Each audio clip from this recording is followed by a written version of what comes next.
Sawubona nina. Ningalwazi ukuthi umkhuba omncane nje ungaguqula impilo yenu yezimali njengoba nje kuqhuma ibhomu.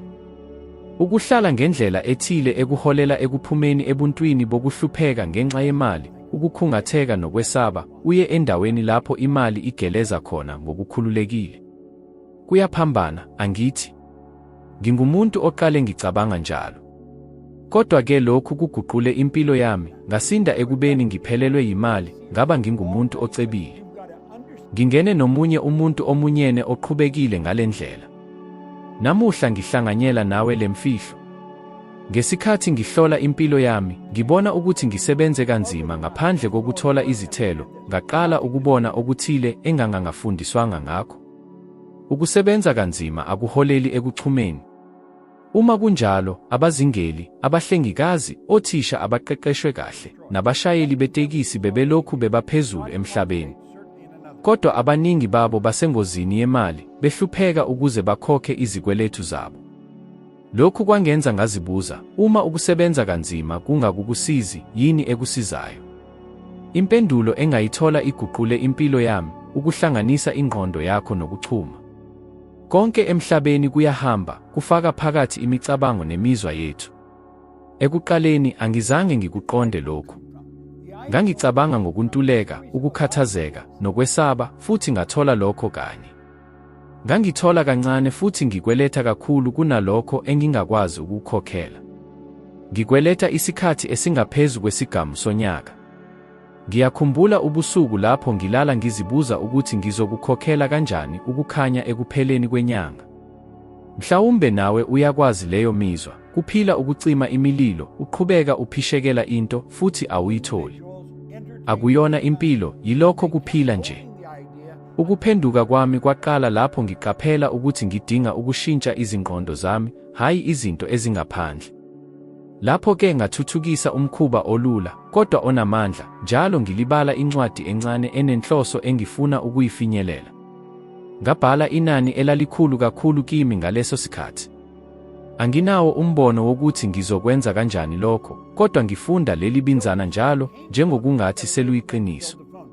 Ekuqaleni kwakubonakala kuyisiwula, kodwa ngokuhamba kwesikhathi izinto zaqala ukuguquka ngaphakathi kwami. Ngacabanga ngokuhlukile, ngakhuluma ngokuhlukile, futhi ngabona amathuba engangingeke ngiwabone ngaphambili. Isayensi iyachaza lokhu ngokucacile. Imicabango yethu yakha ama-electromagnetic fields, futhi ukupheka kuyenza isixhumanisi se-neural ebuchosheni. Njengokungathi yonke incwadi yinhlanzi ehlwanyelwe esizweni sami esingaphansi. Njengoba ngiqhubeka ngiphinda, ingqondo yami yayikholwa, futhi izenzo zami zibonisa lesi simo esisha. Izinto zaqala ukuguquka. Abantu abangangisiza bavele, ama-idea angangifinyeleli avele, futhi izenzo zami zaba nesibindi futhi zinobungcwethi.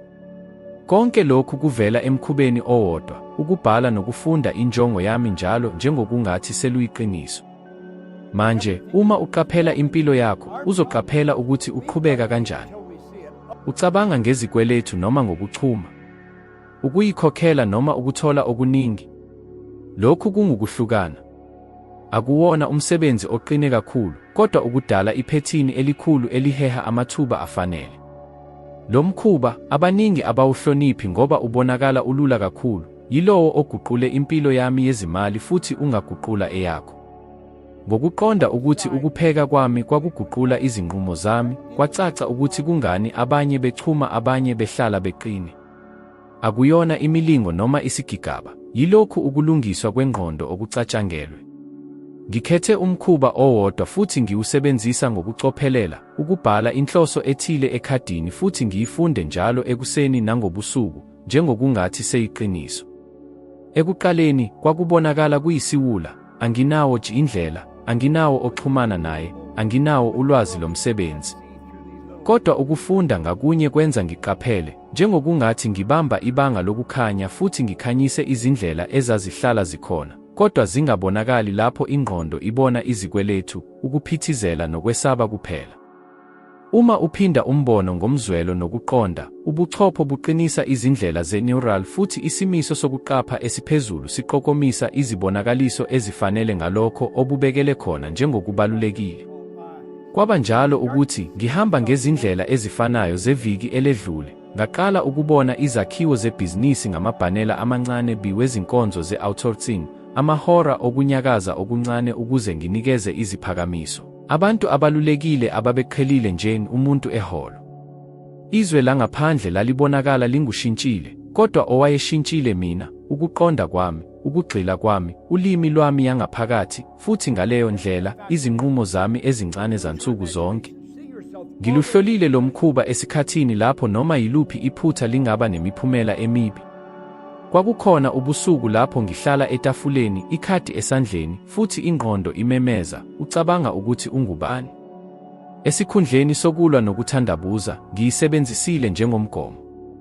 Ngifunde inhloso ngezwi eliqinile futhi, ngokushesha, ngadalile uhlelo oluncane lwangosuku olulandelayo, ucingo olunye, isabelomali esithunyelwe ngokukhazimula okwengeziwe, ingxoxo eqalwe nalowo engangimnqamula. Akukho lutho olukhulu ukugxila nje.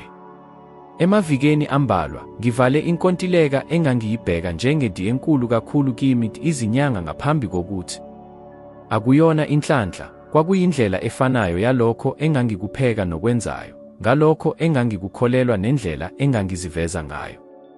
Ukupheka kwabangela umzimba wami ukuba asebenze njengomuntu osevele enalo leli zivuno, futhi isenzo esiqondile siyakhuthaza. Yilapho abantu abaningi bewa khona, babhala inhloso, bafunde izinsuku ezimbili, bagcina ikhadi ebhokisi futhi baphethe ngokuthi ki akusebenzi. Kungathi uhlwanyela futhi ususe imbali njalo ekuseni ukuze ubone ukuthi isakhula yini. Umkhuba ubonisa amandla alo kuphela lapho uqhubeka isikhathi esanele ukuze ingqondo yamukele iphethini entsha njengesisekelo. Ngibonile lo mqondo usebenza ngaphandle komkhakha wezimali. Uma umuntu eqala ukupheka, ngilawula isikhathi sami ngokuqeqeshwa, isheduli iyashintsha, izithembiso ezingaphelele kancane, isono elincane lokuphikelela ukuphazamiseka okuncane. Uma umuntu ephinda, ngenza izinqumo ngokuthula, ukuthenga okusheshayo kuncipha, izingxoxo ziyathuthuka, ubuthongo buthuthuka.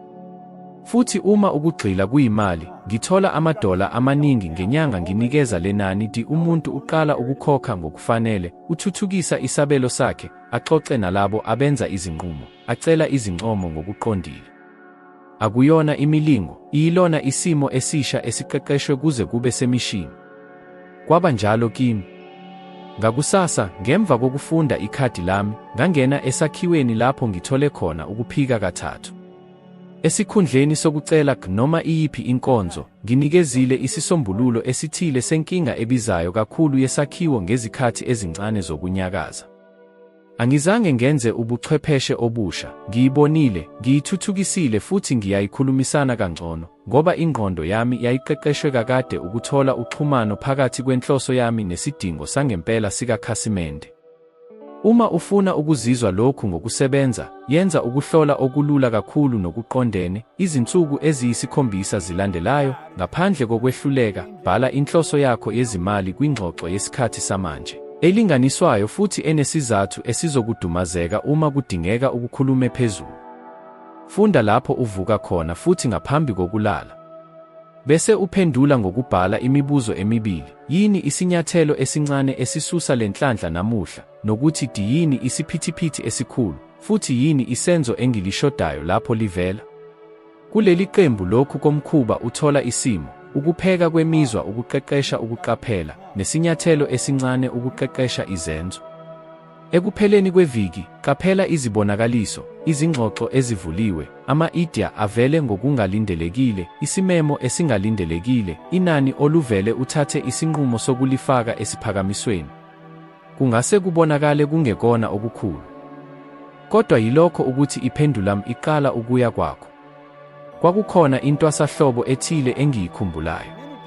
Ngangiphathe ikhadi elikhishwa ephaketheni, ngibuyela ekuhambeleni lapho impendulo yayingewona mhlawumbe kamuva. Eminyakeni eminingi edlule, ngabe ngigwinya ukukhungatheka futhi ngiye ekhaya. Ngaleyo mini, ngimile etafuleni, ngifunde kabusha inhloso yami futhi ngazibuza, yini umuntu osevele enalo leli zivuno okufanele ayenze manje? Esikhundleni sokuyeka, nginyukele emnyango ongaphezulu, ngishaya emnyango wobulungu futhi nginikeze inkonzo yokuhlola izinsuku ezintathu, ngaphandle kokulinganiselwa, ngezibonakaliso zangaphambili nangasemva. Bamukele. Ngemva kwezinsuku ezingama-30, inkonzo yokuhlola yaba inkontileka, futhi inkontileka yaba yisibonelo sezakhiwo eziningi. Umzwelo ophambili kulowo busuku wawungekho ukubheja, kwakuyinto yokuphumula, ukululama kokubona ukuthi angikaze ngibe yigama lokuphithizela, kodwa ngilawula ukulungiswa kwengqondo yami, ukugxila kwami nezinqumo zami. Uma kunesikhathi lapho uzizwa ucindezela kakhulu, yenza ukuphula okuncane, vala amehlo akho imizuzwana 10, funda inhloso yakho ngezwi eliphansi bese uthola ubufakazi obuthathu bokuthi kukhona okuthile empilweni yakho ngale ndlela, ikhono, ukuxhumana okuhlangenwe nakho, umphumela oqondile. Ubuchopho buthanda ubufakazi, futhi lapho ubunikeza, bukhulula isikhungo.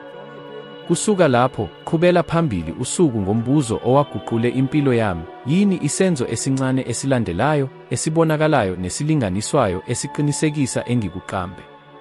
Phinda lokhu isikhathi esanele futhi uzoqaphela okufanayo engikubonile, impilo ibonakala iyakuhlanganisa, kodwa empeleni wena uqale ukukuhlanganisela.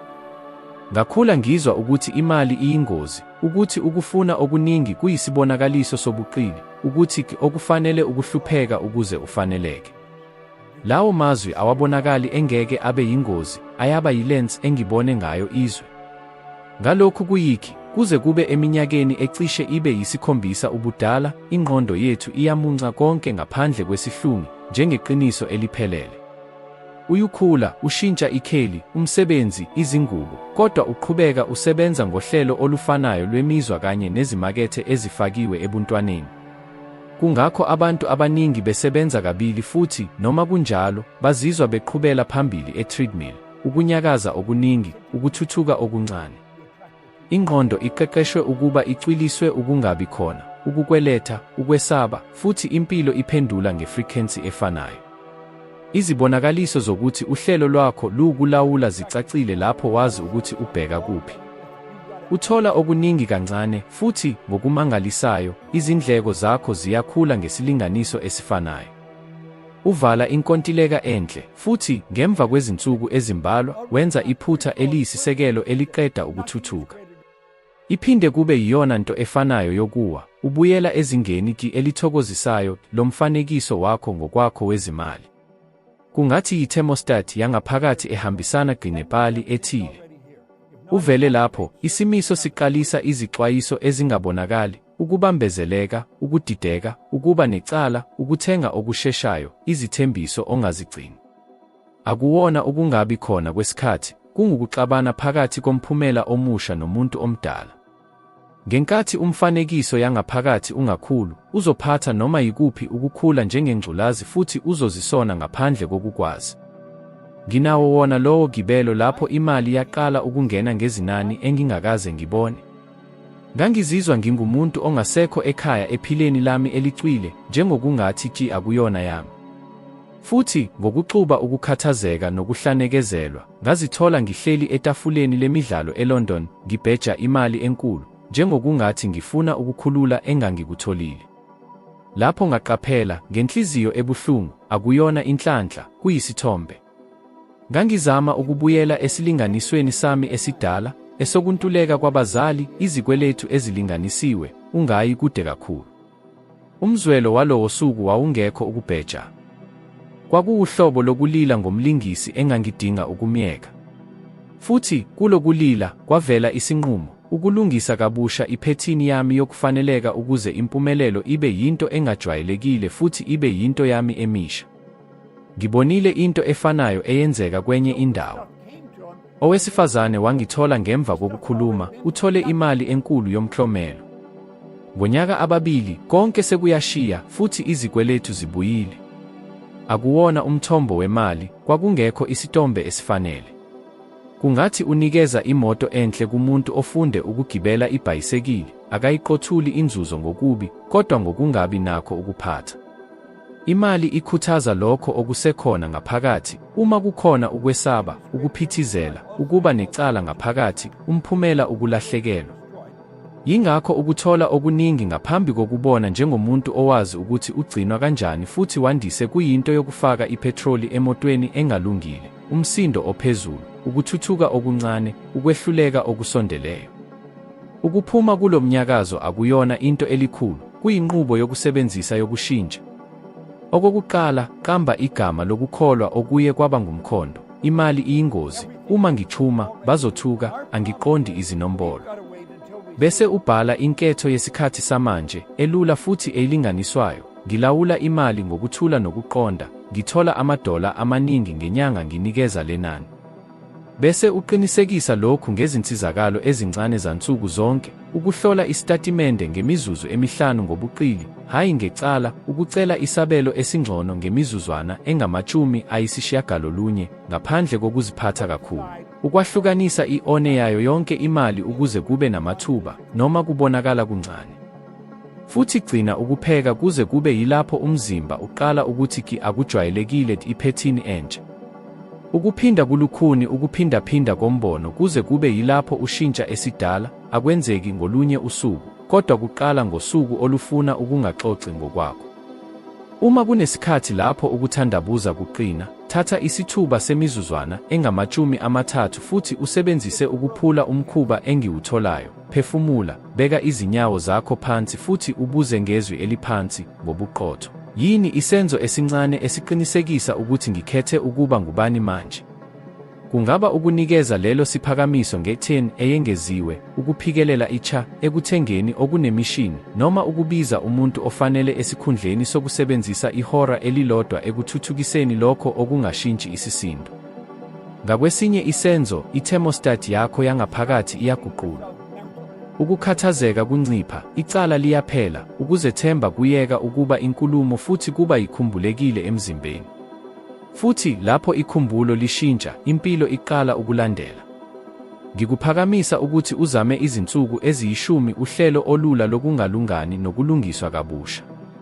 Usuku olu-one, 3, uhlu lwezinkolelo, bhala yonke imisho yokuzenzakalela evele lapho ucabanga ngemali. Usuku lwe-4, 7, ukushintsha, bhala kabusha yonke imisho yesikhathi samanje, ngamagama wokuziphatha. Usuku lwe-8, 10, ubufakazi, nsuku zonke, buthathu ubufakazi bokuthi iphethini entsha isebenza, ingxoxo, idatha, umkhuba, inani eliqoqiwe ngobuthule.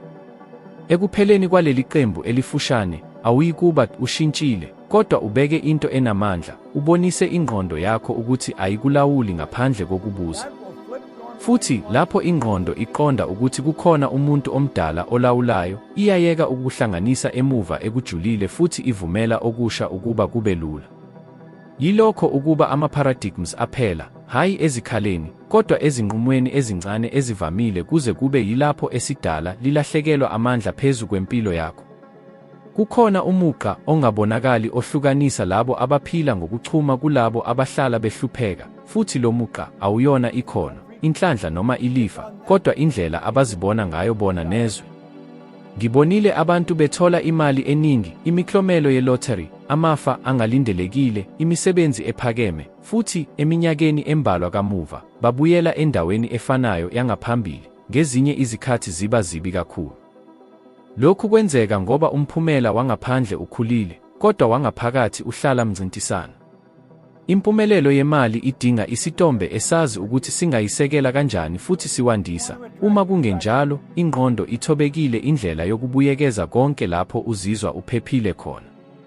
Cabanga ngesibonelo sikaMike Tyson, owahlala ngamabili ezikhathini zakhe zomsebenzi futhi waphela lutho, hayi ngokungabi nakho, kodwa ngoba isithombe sakhe esasinezinkathazo, ukudlwengulwa nokuhlukunyezwa okungakupheli imali.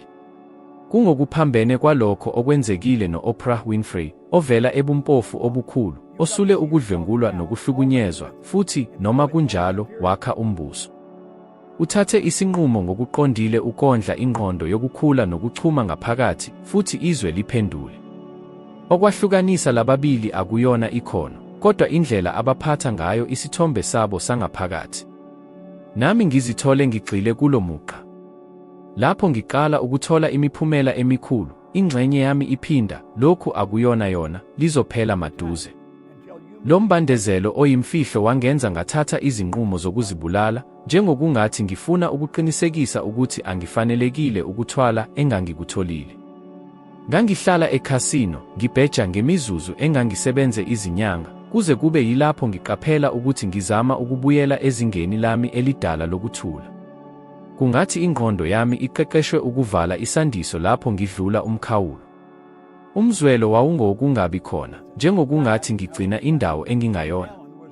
Futhi kuyangithinta ukuthi kwakungekona ukushintsha isu noma umsebenzi, kwakuwumfanekiso wami odinga ukuguqulwa, ngoba kwakuyilona i-thermostat yempilo yami yezimali. Lokhu kuqondene kwaba sobala nakakhulu lapho ngithola abantu ababevele bengabona konke ukuze baphumelele, kodwa bahluleka ngoba bakholelwa ukuthi abangafaneleki kunalokho abake bathola. Bangaki kithi abaphika amathuba ngoba sicabanga ukuthi dimakhulu kakhulu dikithi? Bangaki abanciphisa amaphupho abo ukuze afanele lokho abanye abakuthola bamukelekayo? Lokhu yiyona nhlungu ebonakalayo yemibono emidingo, eziqamba njengobulali noma ukuqapha, kodwa empeleni zisigcina esimweni esibi. Kungakho ngithi i-Ninethi Five yempumelelo ingumqondo futhi ifive kuphela isu. Ungaba nesu elihle kakhulu, umqeqeshi omuhle kakhulu, kodwa uma, ngaphakathi, usazibona njengomuntu omncane, uzothola izindlela zokubhubhisa inqubo. Isayensi ikuqinisekisa lokhu. Ukucwaninga kwezezimali yezenhlalo kubonisa ukuthi inhlalakahle ayixhunyanisiwe ngqo nenani lemfanelo yemali, kodwa ekuqondeni ukuqonda kanye nendlela umuntu aphatha ngayo. Abantu abaqhubeka bembongela umbono wokuchuma bahlangabezana nokucindezeleka okuncane kwezimali, ngisho noma bethola okuncane kunabanye abahlala bembongela umqondo wokuntuleka.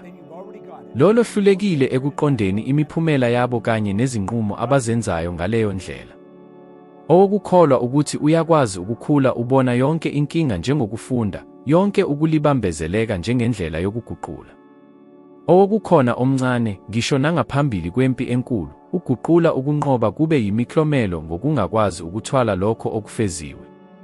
Yingakho umkhuba wokufana negama lakho ngalokho ofuna ukufinyelela ubalulekile kangaka. Akwanele ukubhala ekhadini ukuthi ufuna ukuthola okuningi, kufanele uzibone njengomuntu owazi ukuthi uphatha, ubeka futhi ukhulisa leyo mali. Akwanele ukuphikelela ukuthi ufuna inkululeko, kufanele uphile ubufakazi obukhulu benkululeko nsuku zonke, ukukhetha ngokuthula lapho uchitha isikhathi, amandla nemithombo. Kule ndlela yansuku zonke isithombe sokuzethemba siqala ukukhula futhi sisusa impilo yesikhundla esisha. Izwe langaphandle alinandaba, lizosebenza ngaso sonke isikhathi umfanekiso owumgcini ngaphakathi kwakho. I-transformation yangempela ayiqali ephaketheni, iqala esibukweni sengqondo osilile nsuku zonke. Konke lokhu kuyisiqalo nje sohambo olulokhu luqhubeka nokuqonda impilo yakho nezwe elikuzungezile. Isinyathelo esilandelayo sikuhlangana, vele uchofoze ividiyo evela esikrinini manje. Lapho uzokhuphuka ngesiteji esilandelayo ekuthuthukiseni ulwazi lwakho futhi ube ngcono nge-one kunokuba wena manje. Ngiyabonga ngokuba lapha nami futhi ngiyabuza evideo elandelayo.